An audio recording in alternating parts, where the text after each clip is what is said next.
Oh, Gabe's telling him he's got Dragon Storm. Is that really? Does he really want to tell that to Pat? That's relevant to the Ignite Memories math. I mean, it's whether or not Pat actually believes it. Well, yeah. Oh, is this a double side gap? He's telling him the truth because he doesn't think Pat will believe that he's telling the truth? I think that's exactly what's going on. That is a poker player right there, ladies and gentlemen. Maybe he wants Pat to make the calculated, to make the play. And no, but Gabe would rather face Ancient Grudge here because he can flash out a dragon. Sure. I think. Of course, if Pat plays defense here, he can then pull off this. Oh, it's Ignite Memories for one less next turn because he's got the Lotus Bloom helping his Storm. Right. Offense or defense, Pat? What's it going to be? Nothing, not much on the line. Only a spot in the finals of the World Championships of Magic, the game you've been playing since you were 4 years old, it seems like. Only level 6 for Gabriel to see. Gabe has to win the finals. Absolutely. It's all on the line. What do you do if you're Pat Chafin? You've been playing this game forever, since it's existed. Here you sit. You had your fun? Yes, I'll do mine too. Yep. Here he goes. Shocky for 2. Yeah. Storm counters at 2. Pat was favored to win with Ignite Memories last game and lost. Once again, he will be favored to win with Ignite Memories. Grape Shot you for 3. Yeah. Storm counters at 3. I messed up. Should he have kept the Rift Bolt? He could have kept the land in his hand. Wow. Oh, and the Rift Bolt. Why Yeah. am I so bad? Yeah, he could have kept Rift Bolt in his hand. Would have helped him out. Suck. Because he could have padded his hand. He could have kept the land. He could have kept the Rift Bolt. All right. Gabriel Nassif is at 1, 2, 3, 4, and just die, roll again, or you have a 4-sided. 1, 2, 3, 4, 5. Next 5. Next Okay. 5. Last 5. Gotta hit the big ones twice. I messed up. I don't deserve. Oh, he hit the shock. He hit the shock. 3 more, right? You don't deserve this. As he said. We're gonna get there. This You want to time. concede? No. Probably gonna get there though. Fuck! Sorry for him. Oh, Yeah. 1, 2, 3. so bad. Oh, there's the Dragon Storm. 10. Nassif's at 4. 1 time, dealer. Oh, and I pumped that so bad. How much did he have to down if he keeps the Rift? 3, If 4. he keeps the It Bolt? helps. I mean, it goes from Chapin goes from a favorite to a dog. There it is, Pat Chapin. Ignite Memories let him down in the first game, but the second time You didn't need to play the Rift. it Yeah, I works. didn't need to play the land either. Nassif could have kept a land and a Rift Bolt in his hand. That would have turned Chapin's Ignite Memories from a favorite to win in the match to a dog to win in the match. Nassif kicking himself. That's 2 semifinal exits in a row, and both of them, he had that pose. Standing up with his hands on his head going, So bad. what did I do? Why did I do that? Good luck.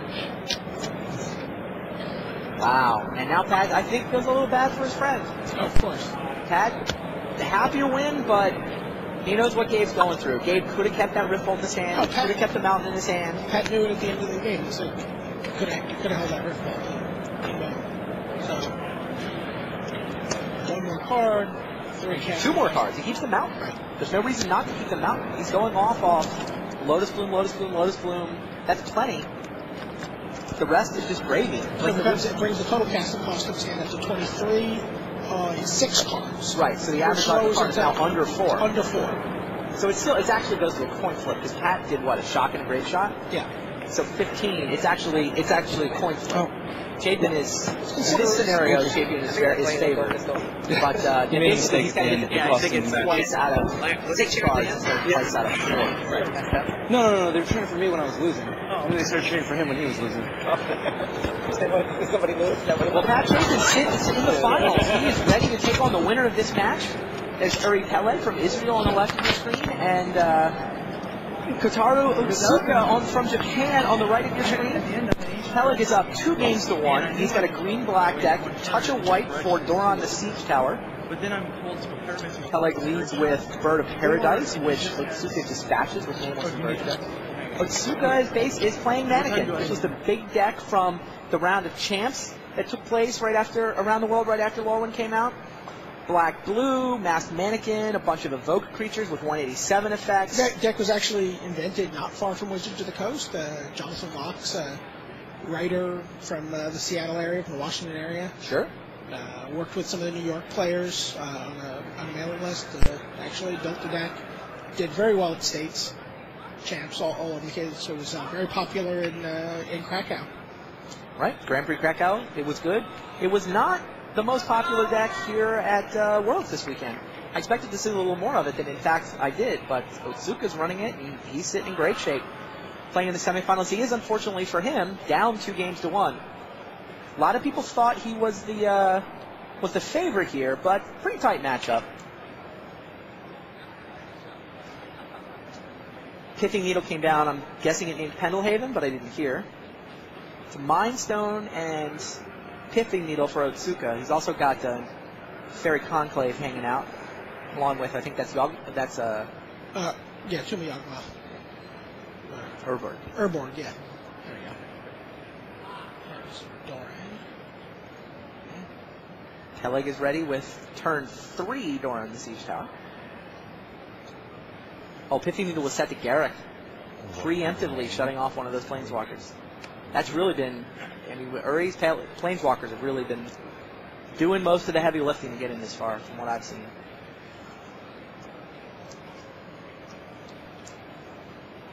Doran is large. Get a look at Uri Peleg there. Israeli player. He's played at Worlds countless times, it seems. This is 5th Worlds, from what I understand. Regular member of the Israeli national team. Sure. So I'm working with Zvi Moshowitz on sideboarding strategies in between. It's funny, I was talking to Zvi a couple days ago, and when Peleg made the top 8, people were like, that guy still plays? I played him like 10 years ago. Like, yeah. It's like, is he good? It's like, he must have gotten better. Just the comments I heard. Sitting in the top 8 of Worlds. Stupor gets 1 card at random from Otsuka's hand. There goes the Mannequin. That's not the one. Otsuka. So he's got Mouth of Ronan and Pithing Needle. Not much of a hand for Kotaro Otsuka. He's got no action at all. And he's on a 4-10 clock at the moment. Oh, here comes Burn of Paradise getting in there for 1. Thank you, Doran. These I'm going to put with your others. Those are in the staff room now. Staff room. I'm having them ship them back because I don't remember using it. Either to you, by the way. That's fine. What does Otsuka do about a quick Doran in the Siege Tower? In the time fund. He draws a card from Mind Stone here. He has to persuasion it. He has to persuasion it? Yeah. He doesn't play Eyeblight's Ending, right? Nope. Which would, in fact, kill it. Now he has 2 damnations. He has 3 damnations. Oh, and there is Damnation. 4 damnations off the left side board. Mind Stone dug in deeper. He came up at the Damnation. He needed just in time to clear the board.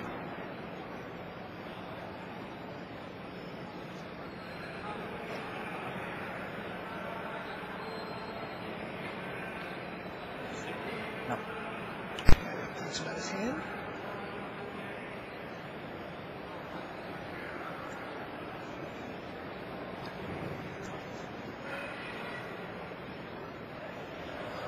Peleg's hand not got much in it either. 2 lands and a Nameless Inversion. Does some thinking. Basically is a bluff. Otsuka. Can we get into this Fairy Conclave? Yeah, Fairy Conclave coming over. Yeah, Inversion takes it out. That makes sense. Still raining.